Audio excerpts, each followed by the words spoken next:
ನೀನು ಮಾತಾಡ್ತಿರೋದು ನಿನ್ ಸಾವ್ ಜೊತೆ ಅಂತ ನೆನಪಿಟ್ಕೋ. ನಾನ್ ಮಾತಾಡ್ತಿರೋದು ನಮ್ಮಪ್ಪ, ಅಮ್ಮ, ಅಜ್ಜಿ ಕ್ಷಮಿಸಿ ಪ್ರಾಣ ಭಿಕ್ಷೆ ಕೊಟ್ಟಿರೋ ಈ ಶವದ ಜೊತೆ. ಯು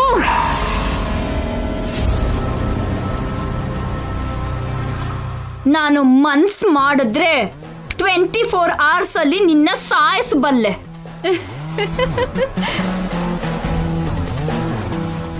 ನನ್ನ ಸಾಯಿಸೋದಕ್ಕೆ ನಿನಗೆ 24 ಗಂಟೆ ಟೈಮ್ ಬೇಕು. ಅದೇ ನಾನ್ ಮನಸ್ ಮಾಡಿದ್ರೆ ಈ ಕ್ಷಣನೇ ನೀನ್ ಸತ್ತು ಹೋಗ್ತೀಯ.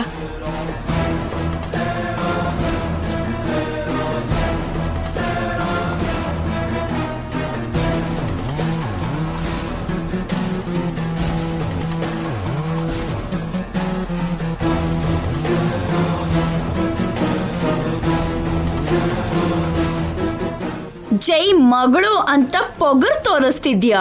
ಏ ಚಿಕ್ಕಮ್ಮ, ನಿನ್ನ ನನ್ನ ಮಧ್ಯದಲ್ಲಿ ಅಪ್ಪನ್ ಕರ್ಕೊಂಡ್ ಬರ್ತೀಯಾ? ನಿನಗ್ ಪಟ್ಟ ಅಂತ ಹೊಡೆದ್ರೆ ಚಟ್ ಅಂತ ಸೌಂಡ್ ಬರ್ಬೇಕು ನೋಡು. ಇದೆಲ್ಲ ನನ್ನ ಹತ್ರ ಇಟ್ಕೋಬೇಡ. ಕೈ ತಟ್ ಹೊಡೆದ್ರೆ ಕೆನ್ನೆ ಬಿಸಿ ಆಗ್ಬೇಕು. ನೋಡಕ್ ತೊಳ್ದಿರೋ ಹುಣ್ಸೆಹಣ್ಣ್ ತರ ಇದ್ಯಾ?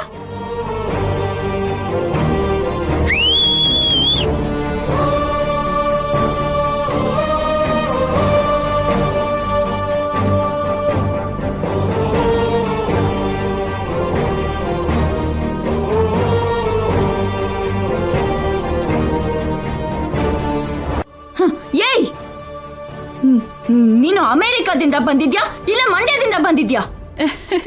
ಎಲ್ಲಿಂದ ಬಂದಿದ್ದೀನಿ ಅನ್ನೋದು ಮುಖ್ಯ ಅಲ್ಲ ಚಿಕ್ಕಮ್ಮ.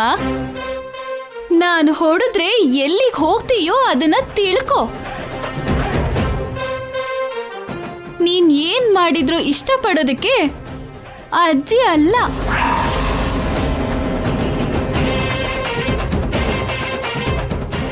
ನಿನ್ ಬಗ್ಗೆ ಒಳ್ಳೆ ತರದಲ್ಲಿ ಯೋಚನೆ ಮಾಡೋದಕ್ಕೆ ಅಮ್ಮನೂ ಅಲ್ಲ.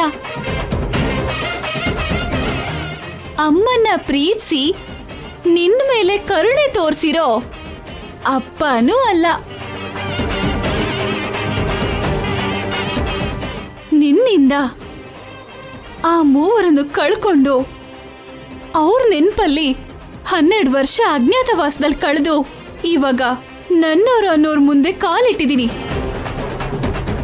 ನನ್ನ ಬಲ ಈ ಜನ ಮಾತ್ರ ಅಲ್ಲ, ಅಜ್ಜಿ ಮಾಡಿರೋ ಪೂಜೆಗಳು, ಅಜ್ಜಿ ನಂಬಿರೋ ದೇವ್ರು, ಅಜ್ಜಿಯ ಆಶೀರ್ವಾದ, ಅಮ್ಮನ ಒಳ್ಳೆತನ, ಅಪ್ಪನ ಧೈರ್ಯ, ನಾಣಿ ಅಂಕಲ್, ಮೀನಾಕ್ಷಿ ಆಂಟಿ ವಿಶ್ವಾಸ, ಆಮೇಲೆ ಆ ಭಗವಂತನ ಆಶೀರ್ವಾದ, ಕರುಣೆ.